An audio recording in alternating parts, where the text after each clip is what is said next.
It's true that a lot of fashion shows show fashions in a fashion that is unexpected. But when you see a dude round the catwalk in a pair of bright white tasseled cowboy chaps with no horse in sight, you know you're nowhere near the OK Corral. This event was part of Paris Fashion Week, which is hawking haute couture from some of the best-known international design houses. American performer and producer Pharrell Williams, who's known for being happy, is also working in fashion as a creative director. And what he did for this event was bring America's Old West to Western Paris. It's probably been a minute, or 140 years, since rhinestones, bolo ties, 10-gallon hats, and dinner plate belt buckles were considered fashion forward in the French capital.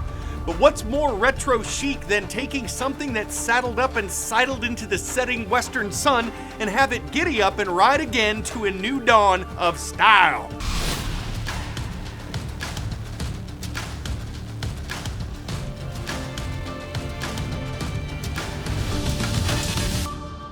Welcome one, welcome all to the world from A to Z. My name is Carl Azus, so glad to see you this January 18th.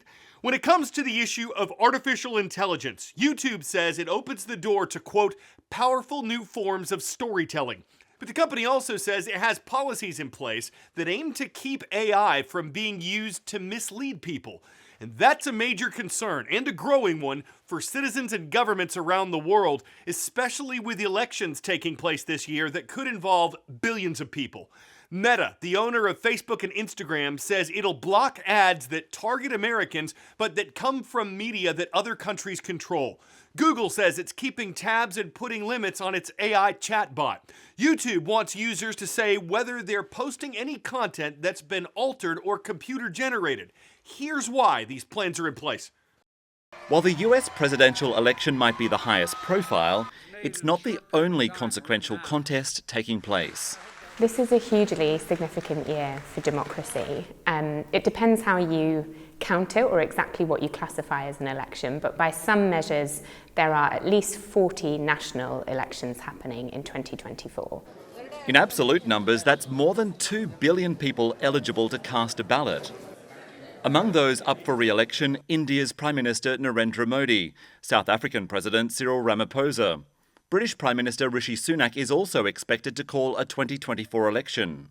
Taiwan, Indonesia and Mexico are going to the polls too, although their incumbents won't be candidates. And in Europe, hundreds of millions of voters will elect a new EU Parliament. For many countries, the health of their democracy itself will be being put to the test. And the results have the potential to reshape international affairs on a scale rarely seen, from international trade and climate change to the wars in Ukraine and Gaza. These elections are coinciding with a boom in artificial intelligence. That brings with it the prospect of deepfake content like this. This is an AI-generated video showing just how far technology has come in recent years. Even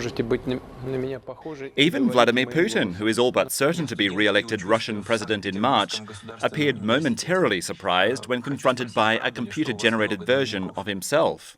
People should be scared because the technology is enabling the creation of fake videos that could be very persuasive with the ordinary voters. People are not going to be able to distinguish the fake videos from real ones. Are governments ready for what's coming down the line? Governments are not ready. There are literally no guardrails in place. That puts more of an onus on technology companies to step in. Meta, which owns Facebook and Instagram, says it's adapting its approach to deal with the challenges posed by artificial intelligence.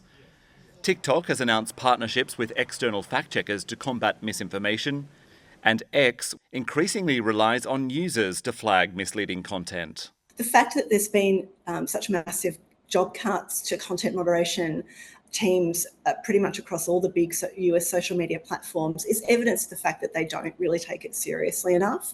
And that will have concerning effects in the 2024 elections. A record year for elections could also prove to be an unprecedented challenge to the electoral process.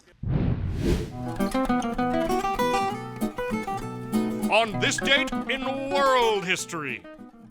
Ever wonder how many sailors throughout history have thought, man, I could use a sandwich? Me neither. But when Captain James Cook, an English sailor, reached the Hawaiian Islands on January 18, 1778, he called them the Sandwich Islands in honor of a patron who was the Earl of Sandwich. Cook is believed to be the first European to have reached Hawaii. This was the date in 1896 when some members of the public got their first view of X-rays. The machine invented the previous year by physicist Wilhelm Röntgen was formally introduced by a professor named H.L. Smith. That happened on January 18th, and pretty soon people were able to get a look at the bones in their own living hands. Another historic fun fact, Delaware is nicknamed the first state because it was the first to ratify the U.S. Constitution on December 7th, 1787. And Delaware happens to be where the MOT Charter School is watching. Hello to Mrs. Smith's students in Middletown. Moving south down the eastern seaboard, we come to Georgia, where Mr. Teagle's class is online. Shout out to Madras Middle School. Great to see y'all in Noonan. World of knowledge. Which of these nations is the largest in terms of the total area? Argentina, Greenland, Indonesia, Saudi Arabia.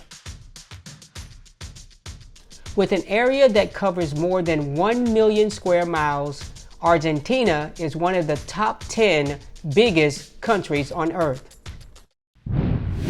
The South American nation's home to more than 46 million people, about a third of whom live in the capital and largest city of Buenos Aires. But wherever children are located throughout Argentina, there are soccer players and enthusiasts who are hoping to inspire girls to play. Monica Santino's dream as a young girl in Argentina was to play professional football. She learned the game alongside boys in her neighborhood in Buenos Aires. But eventually, those dreams faded. When I started to grow up and reached adolescence and when our bodies changed, the way I looked at my soccer practice changed completely. I began to receive punishments, bans from playing, and bad comments. All of that put wanting to be a football player far from my mind. Going pro wasn't in the cards for Santino, but she found a different way to make an impact in the sport. She runs a soccer program called La Nuestra for young girls in Villa 31, Buenos Aires' oldest slum. She's teaching and encouraging them to be the best players they can be. Most of them will only be playing the game for the love of it, not for a paycheck. Worldwide, less than 1% of all soccer players, male or female, will go pro. However, the life of a female pro athlete in Argentina often looks a little different than a male's. Female players will always need another job. We don't get paid even half of what male players get. For those who do achieve their dreams, it's hard work on top of hard work. Lorena Olivero is one of few who made it big. But she's also finding time to encourage young footballers by coaching a girls' soccer team herself.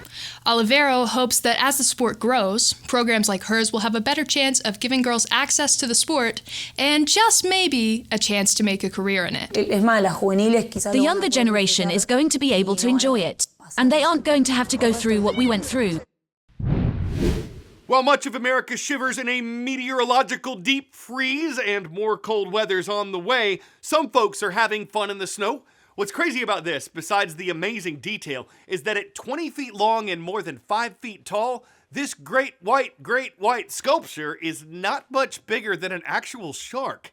The Iowa artist who made it says it took about 4.5 hours to sculpt and more than another hour to coat with acrylic paint, and he's seen a bump in visitors since then, from Megalodon to feeding time at dusk. And though he might not have been fishing for compliments from every chum who walked by, his sinister snow shark's scary enough to make anyone's blood run cold, with our catch of the day being Jawsome. I'm Carl Azus. Jawing puns on the world from A to Z means the world to have you watching.